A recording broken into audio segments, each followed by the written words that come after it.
한번 따라서 위대하신 하나님, 위대한 교회. 오늘도 데살로니가후서 짤막한 석장입니다. 3주 동안 귀한 말씀을 통해서 여러분에게 들려준 하나님의 음성이 있기를 주의 이름으로 축복합니다.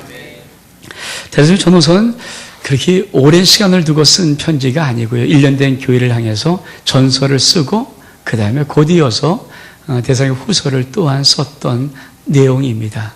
그리고 데살로니가 교회가 1년 된 교회밖에 안 되기 때문에 사도 바울의 마음속에 교회가 좀 이렇게 서갔으면 하는 간절한 바람이 담겨 있는 것이고, 특히 데살로니가 후서 속에는 전서에도 나와 있지만 주의 재림에 대한 부분을 아주 명쾌하게 좀 말하는 말씀들이 있습니다.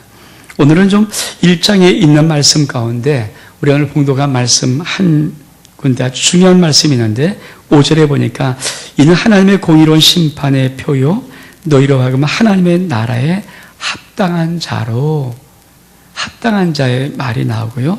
11절에도 보면은 이러므로 우리가 항상 너희를 위하여 기도함은 우리 하나님이 너희를 그 부르심에 합당한 자로 여기시고.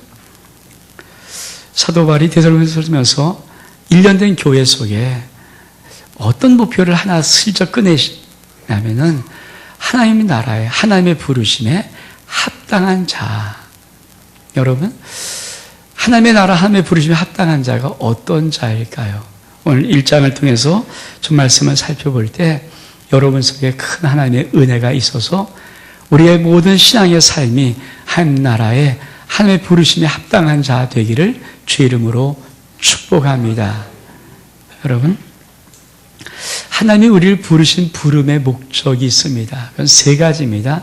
첫 번째는 하나님을 섬기도록 불렀습니다. 또 한 가지는 하나님 믿는 믿음의 공동체인 이런 성도끼리 서로 섬기도록 불렀습니다. 마지막 세 번째 하나는 우리가 이웃과 열방을 섬길 수 있도록 불렀어요. 이게 하나님께서 우리를 부르신 아주 소중한 목적, 부르심의 목적입니다. 하나님의 합당한 자, 하나님의 부르심에 합당한 자의 의미는 바로 이런 자로 세워나가고 이런 자의 자격을 갖춰나가고 이런 자의 꼭 알맞는 자로 하나님이 일으킨다는 하나님의 소원이기도 합니다. 여러분, 1년 된 교회, 사도 바울이 그들의 신앙의 모든 삶에 교회 속에 있는 모든 목표를 슬쩍 딱 하나 붙잡는 거 있어요. 너 하나님 나라에 합당한 자로 한번 자랐으면 좋겠다. 그리고 그것을 1장에서 소개하고 있습니다. 우리 오늘 봉독한 말씀 3절에 보니까 형제들아 우리가 너희를 위하여 항상 하나님께 감사할지니 이것이 당연함은 너희 믿음이 더욱 자라고. 사도 바울이 1장 전서에도 마찬가지지만 데살로니가 1년 된 교회를 늘 가슴 벅찬 마음으로 바라보고 늘 좋아했던 것이 뭐냐면 이 데살로니가 성도들 속에 믿음이 자라고 있었다는 것입니다. 그러면 믿음이 자란다는 것은 교회가 어떻게 된 것일까요? 성도가 도대체 어떤 모습으로 바뀐 것일까요? 제가 방금 전에 하나님이 부르신 부름의 세 가지 목적 중에 제 첫 번째 목적이 하나님을 섬기도록 불렀어요.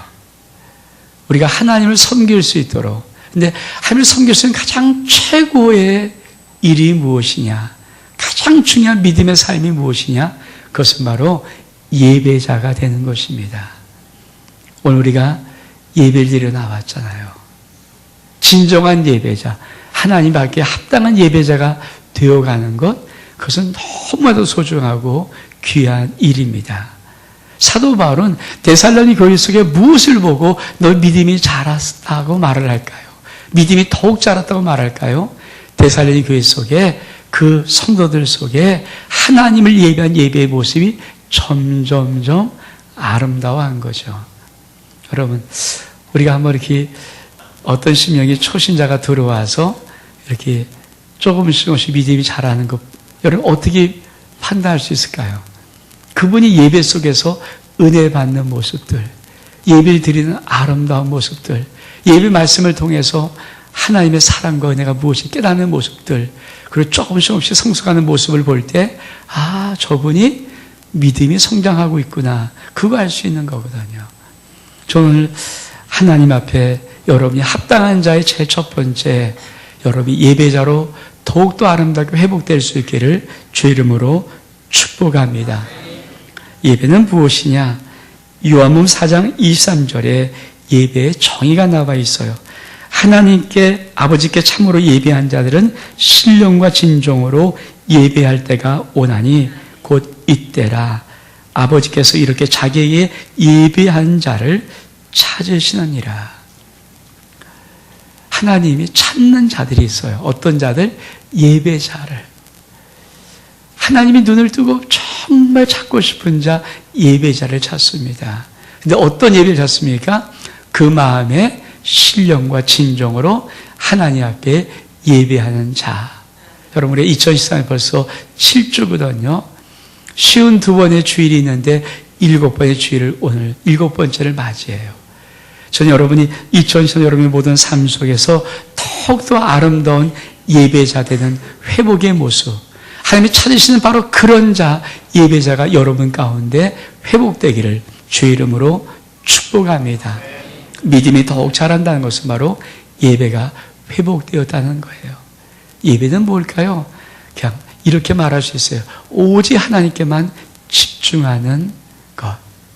오직 하나님만 바라보는 것. 오직 하나님만 즐거워하는 것. 우리가 장로교회 목사 임직을 받을 때는 꼭 목사님에게 묻는 어떤 문답에 정해진 틀이 있어요.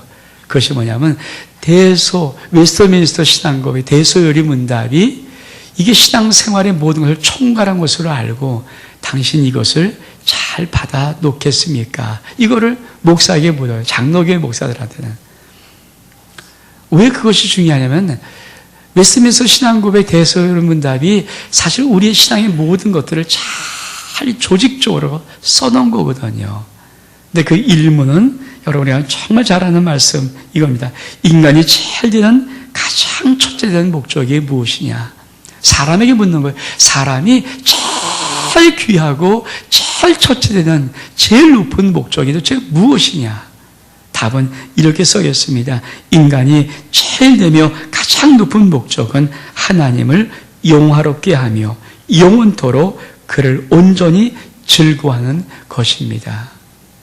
자, 하나님이 우리를 인간으로 만드셨어요. 창조했어요. 우리를 하나님의 아들로 삼으셨어요. 하나님이 제일 우리에게 바라는 목적이 뭐냐? 그를 영화롭게 하고 영원토록 그를 즐거워하는 거예요.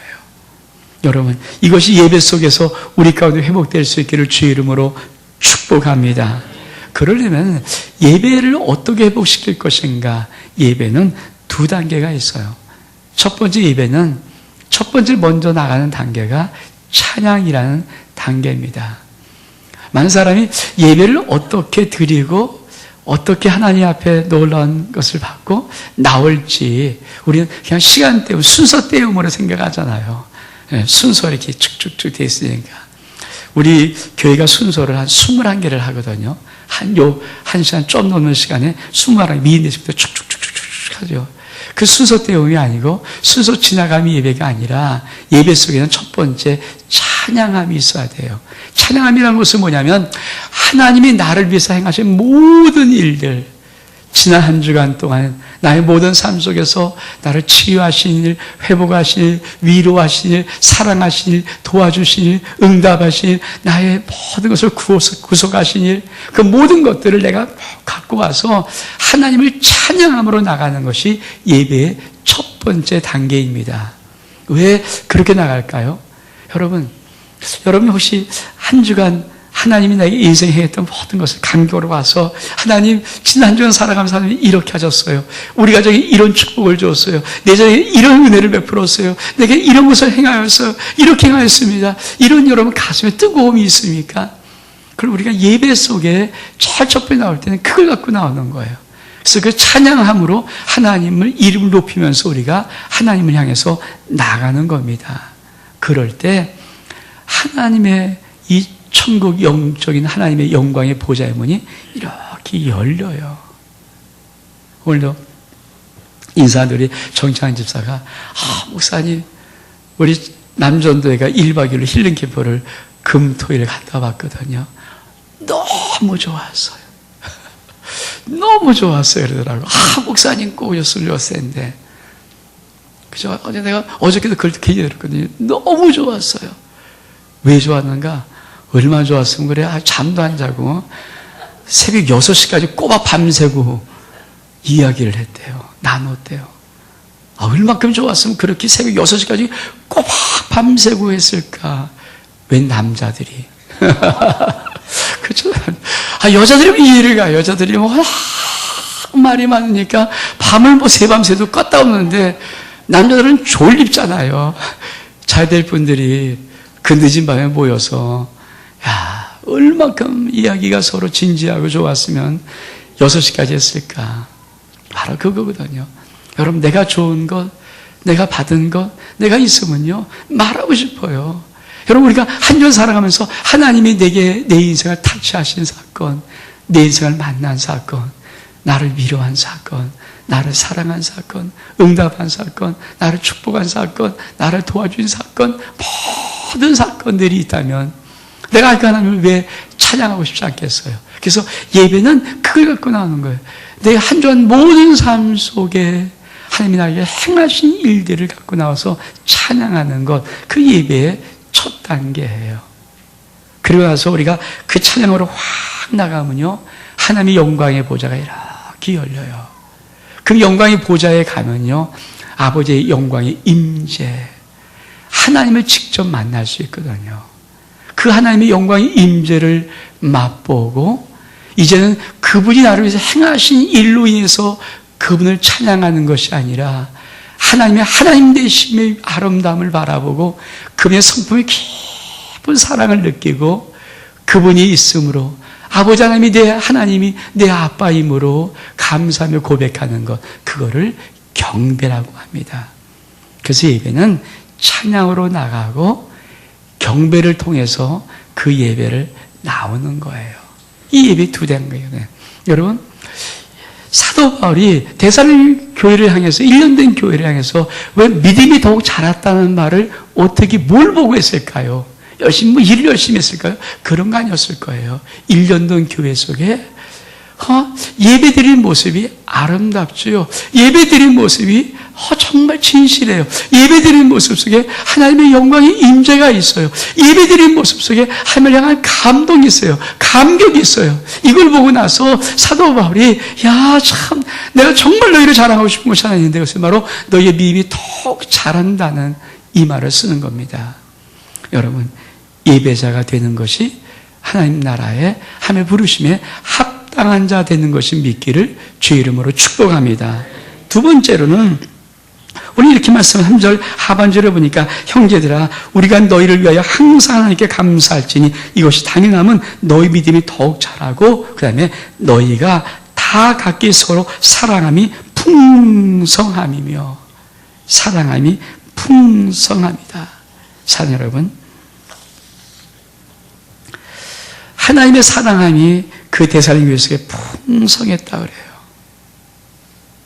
이게 사도 바울 속에 하나님을 향한 아름다운 정말 감사였어요. 데살로니가 1년 된 교회, 얼마 안 된 교회인데 그들 속에 각기 성도들 간의 사랑함이 점점점 많아졌어요. 여러분 성도를 사랑하는 최고의 법이 뭘까요? 우리가 서로 아름다운 교회 속에서 서로 성도를 사랑하는 최고의 법이 뭘까요? 그것은 서로 중보기도할 수 있는 그 관계까지 가는 거예요. 기도 일순 관계. 어떤 사람이 힘들다 그러면 힘드니 힘내 이 정도가 아니라 그것을 품고 주님 누가 너무 힘들대요. 도와주세요. 이 기도할 수 있는 것. 이곳까지 가는 것이 정말 귀한 사랑이거든요. 세상 사람은요 기도 하나 합니다. 세상 사람은 너 힘드니? 그래 일로 와 술 먹자. 술 먹고 좀 괜찮아 이러고 끝나버리고 말아요. 그럼 그 사람이 풀릴까요? 가면요 더 힘들어져요. 근데 기독교의 공동체, 예수 그리스도 믿는 이 교회 공동체의 가장 위대한 축복의 능력이 무엇일까요? 너 힘들어? 힘드니? 그래, 내가 기도해 줄게. 그가 금식하면서 때론 시간 정해서 하나님 도와주세요, 도와주세요, 도와주세요. 기도하는 것. 여러분, 우리 교회 속에 있는 가장 큰 아름다움이 뭘까요? 세상이 절대 갖지 못했던 아름다움이 뭘까요? 바로 그것입니다. 교회 속에는요, 이것이 있어요. 누가 아프다, 누가 힘들다 그러면 누군가 한 사람은 기도해요. 누군가 어떤 사람은 기도해요. 누군가 그 광고를 듣는 사람은 뒤에서 한마디를 기도를 해요. 그 기도하는 그 힘이 있는 것, 이것이 다 각기 서로가 사랑이 풍성하다는 사도 바울의 사랑의 선포인 것입니다. 저는 우리가 합당한 자로 새긴 두 번째, 여러분, 서로서로에게 중보 기도의 아름다운 자 되기를 주의 이름으로 축복합니다. 이런 복음서가 있죠. 당신이 지쳐서 기도할 수 없고 눈물이 빗물처럼 흘러내릴 때 주님은 우리 연약함을 아시고 사랑으로 인도하시네. 그러면서 누군가 널 위하여 누군가 기도하네. 내가 홀로 외로워서 마음이 무너질 때 누군가 널 위해 기도하네. 여러분, 인생의 삶 속에요, 내 마음이 무너질 때가 있어요. 아니, 외로울 때가 있어요. 쓸쓸할 때가 있어요. 그때 여러분, 정말 중요한 축복이 뭔지 아십니까? 하나님 보좌 우편에 계신 예수 그리스도께서 십자가에 못 박여 나를 위해 모든 생명 주신 다음에 그분이 끝까지 하신 일이 뭔지 아십니까? 나를 위해서 하나님 보좌 우편에서 하나님 앞에 중보기도 하는 거예요. 중보기도 하는 거예요. 여러분, 부모가 왜 귀할까요? 예수 믿는 엄마 아빠를 갖고 있는 자식은 왜 복받은 자식일까요?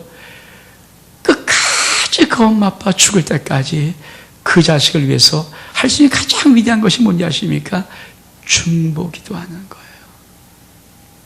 성도와 성도끼리 왜 귀한지 아십니까? 중보기도 하는 거예요. 중보기도 하는 거예요. 아직 그래요. 여러분, 누군가는 우리를 위해서 기도합니다. 이 장문에 여러분의 마음속에 외롭고 힘들고 무너질 때 누군가는 여러분을 위해서 기도합니다. 아멘. 우리 주님이 기도하시고요. 여러분 가족들 믿는 사람들은 누군가 기도할 거고요. 세 번째로, 누군가 주의 몸된 교회 속에 열을 놓고 기도하는 기도의 사람이 있어요. 그것이 너무 아름다운 거죠. 사랑이 풍성했다는 말은 그것을 말하는 것입니다. 저들이 각기 서로 사랑함이 풍성했다는 것을 무엇을 보고 알았을까요?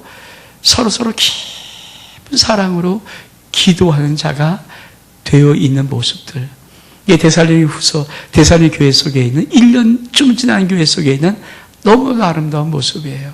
여러분, 우리 주님이 이 땅에 오셔서 공생의 사역에 전반부에 아주 하나님의 어떤 강한 일을 하셨고요, 후반에 똑같은 일을 강하게 하신 것이 있어요. 그것이 뭐냐면 예루살렘 입성한 다음에 성전을 청결하신 일을 하세요. 그래서 이렇게 말씀합니다. 마가복음 11장 15절 16, 17절에 보니까 저희가 예루살렘에 들어가시니라. 예수께서 성전에 들어가사 성전 안에서 매매한 자들을 내어 쫓으시며 돈 바꾸는 자들의 상과 비둘기 파는 자들의 상 의자를 둘러 엎으시며 이에 가르쳐 이르시되 기록된 바 내 집은 만민이 기도한 집이라 칭함을 받으려 하지 아니하느냐. 너희는 강도의 구류를 만들었다. 여러분, 우리 주님이 정말 화가 나셔서 하신 일이에요. 우리 지금 온유하신 그분께서 화가 나서 하신 일은 성전에서 장사한 자들, 비둘기 파는 자들, 돈 바꾸는 자들을 다 상을 엎어버리셨거든요. 채찍으로 막 그냥 난리법석을 떨으셨거든요. 왜 그런지 아십니까? 여러분, 성전 안에 장사가 있다는 게 무슨 말이에요? 장사를 왜 합니까? 유익을 위해서, 이익을 위해서 하는 거예요. 매매한 자들의 특징들이 뭐냐면 내가 지금 이걸 장사를 해야 내가 이익이 있어요. 내가 유익이 있어요. 여러분, 성전 안에 이런 모습이 있을 때 주님이 참지를 못하시는 거예요. 왜? 여러분, 많은 사람이 이럴 수 있어요. 나만 이익 보면 되지만, 나만 유익하면 되지, 나만 좋으면 되지, 그리고 교회 생활을 할 수 있어요. 근데요, 교회 생활은 나만 좋게 하는 게 아니에요. 우리 주님은 내 집은 많이 기도한 집이다.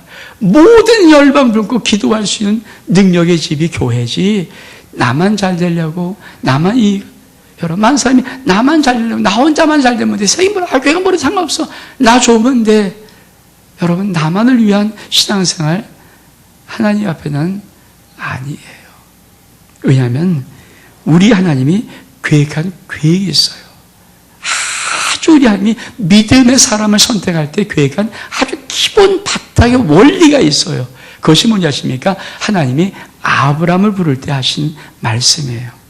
창세기 12장 1절로 3절에 보니까 여호와께서 아브라함이 이르시되 넌 너의 본토 친척 아베의 집을 떠나 내가 내게 지시할 땅으로 가라. 내가 너 큰 민족을 이루고 내게 복을 줘 내 이름을 창대케 하리니 너는 복의 근원이 될지라. 너를 축복한 자에게 내가 복을 내리고 너를 저주한 자에게는 내가 저주하리니 땅의 모든 족속이 너를 인하여 복을 얻을 것이니라 하신지라. 교회 속에 있는 놀라운 비밀이 뭔지 아십니까? 교회 생활 속에, 믿음 생활 속에 있는 놀라운 비밀이 뭔지 아십니까? 여러분, 솔직히 믿음 생활하면요, 누가 뭐래든 반드시 복받아요. 예수 믿으면 반드시 복받아요. 아멘? 좀 확신해요. 복이 없질 않아요. 예수 믿는 나라와 민족을 복 주시고요. 예수가 들어간 그 모든 지역을 복 주시고요. 다 복 주십니다. 우리나라 예수 믿고 복 받은 나라예요. 아멘? 반드시 복을 받아요. 이 두 말 할 수 없는 잔소리가 아니에요. 무조건 복을 받는 거예요. 하나님이 왜 아브라함 부를 때 내가 반드시 너로 큰 민족을 이루고 내게 복을 줘 내 이름을 창대케 하리 너는 복의 근원이 될 것이라 말씀하셨기 때문에.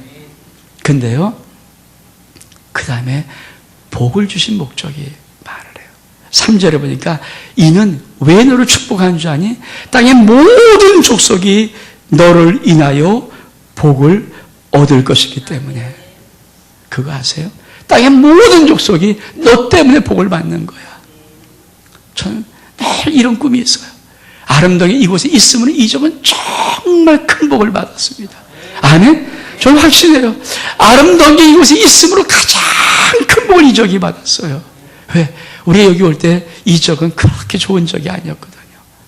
점점 살기 좋아요. 점점 아름다워져요. 왜? 아름다운 교회, 하나님의 교회가 이곳에 있기 때문에. 여러분이 있는 곳에 반드시 복을 받습니다. 왜? 여러분을 통해서 모든 사람을 복을 주기 위해서. 자, 우리가 한번 이 말을 이해해 보죠. 너희가 다 각기 서로 사랑이 풍성하다.